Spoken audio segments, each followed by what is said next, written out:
Orang yang pertama kali membawa Al-Quran ke Pulau Jawa adalah Syekh Subakir. Syekh Ahmad Subakir membawa Al-Quran, diperkenalkan kepada Ratu Sima, Raja Kalingga di Jepara. Walaupun si ratu ini tidak masuk Islam secara eksplisit, tapi memahami kandungan Islam, yaitu Islam atau Al-Quran mengajarkan keadilan, seadil-adilnya. Maka Ratu Sima, Kerajaan Kalingga, Jepara, terkenal ratu yang paling adil. Dan masyarakatnya dipersilahkan, diberi kebebasan memeluk agama Islam. Syekh Subakir mempunyai tugas apa? Merantai apa? Mengkerangkeng apa? Mengikat makhluk-makhluk jahat yang ada di Jawa. Semua diikat dengan rantai, dibuang ke Laut Selatan. Kecuali dua makhluk yang tidak mengganggu Islam. Gak mau dibuang ke Laut Selatan, yaitu Sang Hyang Semar dan Sang Hyang Togog. Dalam Nusantara bisa cerita begini, Beb. Karena beliau makhluk sangat bagus, walaupun tidak masuk Islam, tapi tidak memusuhi agama Islam. Ulama kedua yang bawa agama Islam terkenal adalah Syekh Riasiddin An-Nisaburi, yang terkenal dengan Mbah Wasil. Beliau membawa kitab Al-Asrar, kitab rahasia. Diajarkan kepada Raja Jayakatwang, Joyoboyo, Raja Kediri Doho Kediri. Maka terkenal dengan ramalan Joyoboyo, itu sebenarnya terjemahan dari Kitabul Asrar, kitab rahasia-rahasia. Yang dibawa oleh Mbah Wasil, kuburannya di belakang Masjid Setono Gedong, Kota Kediri. Kalau Syekh Subakir ada yang bilang kuburannya di Gunung Magelang, Gunung apa? Tidar.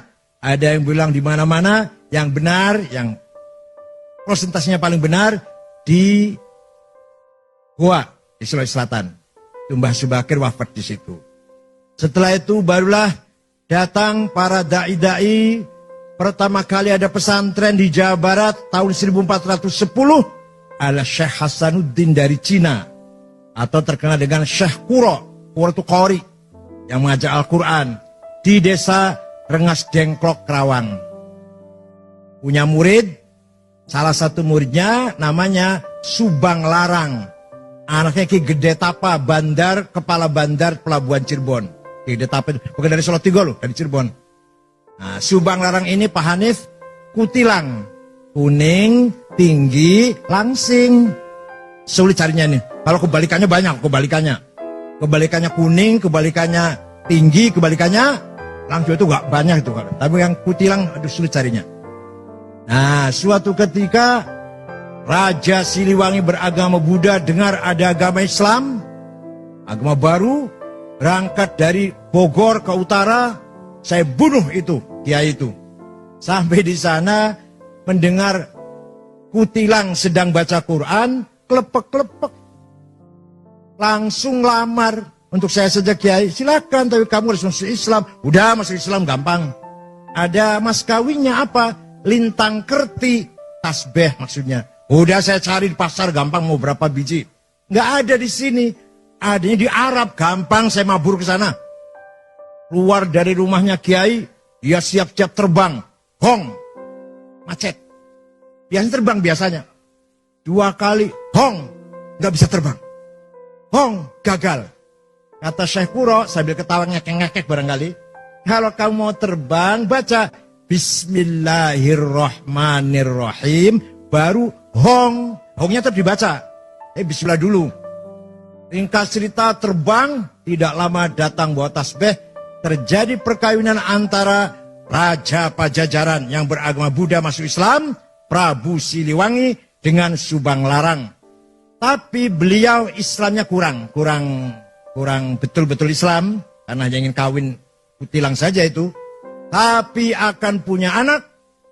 Pertama namanya Syekh Rahmatullah atau Sunan Rahmat Suci. yang kuburannya di Gunung Godog, Garut. Yang kedua, Syekh Somadullah yang terkenal dengan Ki Kuwu Sangkan.